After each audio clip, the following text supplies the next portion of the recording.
Hey guys, Michael here, and in this video I'm going to cover the 4 major steps I took that anybody can take to go from being totally broke to comfortably rich. Now before we jump in, let me just say this, anybody can become rich. You don't need to be an influencer or a celebrity, you don't need an inheritance or a trust fund. What you do need is to be very aware of your money, of your spending, and to create good habits that you can stick to, especially in the first few years of this journey. Now, there's this famous quote that's been going around the internet from the late Charlie Munger, who was Warren Buffett's right-hand man, and it reads, "The first $100,000 is but you got to do it. I don't care what you have to do. If it means walking everywhere and not eating anything that wasn't purchased with a coupon, find a way to get your hands on $100,000. After that, you can ease off the gas a little bit." And I love this quote because it's just so spot on. This is the reality of what it takes to get rich starting from nothing. You have to be willing to sacrifice, to live cheap, to save every dollar you can so you can get that first chunk of assets. See, there's a snowball effect with wealth. The first $100,000 is really hard to make, but once you have that much saved and invested, your money starts growing exponentially faster year over year. So if you're like me, you grew up poor and you were never taught the basics, or if you're just somebody who feels financially behind and you're sick of it and you deserve better, stick with me, I got you. Let's get into the steps that were the most impactful for me when I was in that very same spot, starting with step 1. The first step is understanding where your money is going right now by making a simple budget. Now I know budgeting seems like work, math and spreadsheets are not sexy, but if you actually want to get rich, this is where you need to start. See, it's really easy to spend money these days. There's subscriptions, delivery services, online shopping, pay over time apps, random memberships, and recurring charges straight from your phone. I mean, unless you sat down and gone through all of your bank account and credit card statements and written down every single dollar that leaves your accounts for a month, you don't actually know how much you're spending and where you need to be cutting back. And trust me, it is way, way easier to cut back on spending than it is to make more money. So let's give ourselves a raise. We're going to use the 50-30-20 budget approach to create a very simple monthly budget. This approach says 50% of your spending should be on needs. That's rent, utilities, car payments, and any minimums on loans or debt. 30% should be wants. That'll be your gym memberships, haircut appointments, subscriptions, spending on clothes or travel. And 20% should be savings, paying down debt, building an emergency fund, investing in a retirement account like a Roth IRA. We'll cover that a little later in this video. Now here's an example spreadsheet I use personally that you can copy. Anyone can make this with Google Sheets or Excel or whatever tool. It's designed to be simple and beginner friendly. The link's in the description below. There's one tab for a budget breakdown. I want you to take the amount you get from your paycheck after taxes and put it in the top left here. Then add columns for needs, wants, and savings and start writing down every single dollar you spent this past month into one of these categories. Make sure you're honest with yourself here. Include every single dollar that you spent. Now you can see where you need to cut spending to get your percentages as close to 50-30-20 as possible. I also like to track net worth in another tab on this sheet. You can see here a list for assets, that's the things you own, and liabilities, which is debt you owe. So whenever you make payments on debt or a card, you'll see your net worth automatically increase, and that's how you know you're leveling up and you're moving in the right direction. It's a really great feeling. Finally, there's one last tab here with a net worth over time chart, so you're encouraged to check in regularly and really see your progress and how far you've come along. Most seriously wealthy people are highly aware of their spending, income, and net worth. I mean, congratulations, you now have one more thing in common with them. You're ready for the next step.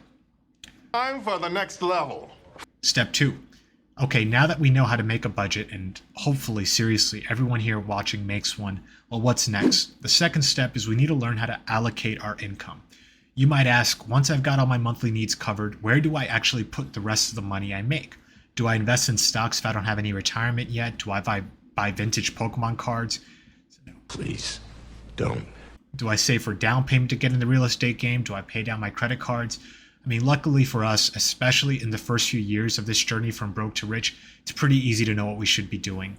So I'm going to give you a very simple priority system that you can stick to that's going to get you on the path. First, pay down your credit card debt and any high interest loans. Not going to get fancy here. If you have any credit card debt or loans with a high interest rate, over 8% or so, it is a priority, top priority, to focus on eliminating them first.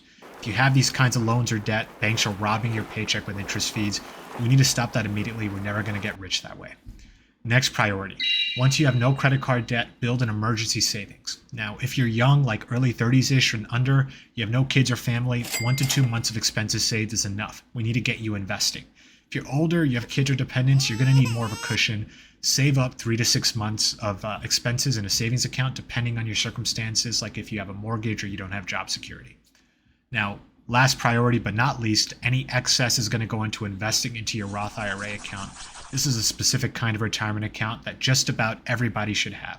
If you don't yet have one, go to Vanguard or Fidelity and open up a Roth IRA that's an individual retirement account. The money you make from this account is yours, tax-free in retirement. I want you to aim to get as much as you can into this account every single year and invest it. If you don't know what to invest in, a great starting point are some low-fee funds that Vanguard and Fidelity both offer. As of 2024, the max you can put into this account is $7,000 a year. Try to hit that limit. Here's a fun fact. Billionaire Peter Thiel famously contributed just $1,700 into a Roth account, bought a few shares of PayPal at IPO, and turned that $1,700 into $50 million tax-free. He then turned that into $5 billion in net worth. A lot of it's still in that Roth account, totally tax-free. I'm just putting that out there. Now, this is a basic 3-step priority set that's just going to get you started. You'll be surprised how quickly you build momentum as you pay down credit card debt and any high-interest loans you have, especially once you get to funding that Roth. You're going to be well on your way to being rich. Beyond this point, things get really fun, and you have tons of options on how to optimize investments. And be filthy rich, by the way. Yeah. Now for step 3. Step 3 involves eliminating the category of what I call brain-dead, stupid spending that makes no financial sense, but we do it anyway every day. Now, a personal anecdote, there was a point in time I would spend $60 a day on Uber Eats just ordering 2 meals a day. That addiction was coming up to a $1,500 a month habit, so trust me, I know what it is and understand what it is to be addicted to the convenience because that was me. What was our choice, Your Jade? choice is don't be stupid. That's your choice. That's your choice. Don't be stupid. Try not being stupid. That's a good choice. What you have to understand is that all of these apps, DoorDash, Uber, Grubhub, whatever, they're all taking advantage of you, they're robbing you. They all charge you extra for the exact same food you would get at a drive-thru, and then they add all these crazy additional service fees and delivery charges. And icing on the cake, they expect you to tip the driver once it's all said and done. There's this article I found that says across the US, the same meal you get in person costs just over twice as much to order on the app. You're literally paying double. Just go to the drive-thru, uninstall these garbage apps, and be done with it. And of course, if you're really serious about this, you really want to save money quick, you could save even more if you just cook your own meals. If you're working towards that first $100,000 and you're willing to sacrifice for a year to really expedite the process, you should be able to feed yourself on like $500 to $600 max per month if you're a single person. Now, here's another category of stupid spending, online shopping. There's a great clip I love. I'm just going to leave it up here. Even buying stuff? You guys buy stuff? You gotta be buying stuff. That's why we exist. To buy stuff. I'm sorry, but that's it. And I'm not against it. I love buying stuff. I go somewhere, I'm buying something. That's why I don't get when people are like, oh, I'm sad. It's like, okay, buy something. Oh, what's my purpose? I don't know, go get something. Is it not within your means? Well, we have a system for that. It'll ruin your life later, but you could have pants today. I don't even own this shirt yet. I got 3 Klarna payments left. Now for me, my kryptonite was that I would just order things and just be too lazy to return them. I mean, I must have wasted thousands on random clothes, shoes, crap I never wore that would just sit in a box or in my closet, and I don't know, I just never returned it. I was lazy. You need to make a habit of returning every single item you buy online unless you really love it. I mean, every time you print a label and walk to the post office to return something, that's like you're paying yourself to just go for that walk and drop off a box. Now, would I rather have $150 in Zara clothes sitting on my floor? But I'd rather get paid $150 for a 15-minute return trip to the post office to return crap. It's easy money. I mean, sure, you could just not shop online, but let's be realistic. Buying stuff makes us feel good, and we're probably going to do a bit of it anyway. Just make sure you're returning anything that you don't want to keep for life. Finally, if you've got things laying around that you can't return anymore, open up an eBay account. Make some listings, throw things on there for a steep discount. It's better to sell things at 50% off what you paid than to have them sit around worthless on your closet or on your floor. Plus, selling stuff is fun. You get to make money for once, and it's great being a seller instead of a buyer. Now, step 4, this is my last tip. I know it doesn't apply to everyone, but this is what I personally did, and it sped up my path to being rich by a few years, I'm sure. Get a roommate, live in a smaller home, or move back in with your family if that's an option and you can find work by them. Even in your early to mid 30s, if you have to, there's just nothing wrong with getting a roommate or spending a year or two living with family while you aggressively save money.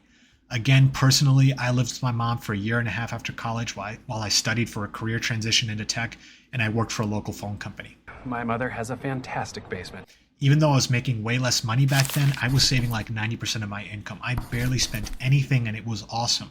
Within 2 years, I'd save like 70 to 80 grand. It won't even matter if you're making low wages because when you have minimal housing expenses, no utilities or car payments, no social expenses, you can really go crazy with putting money away.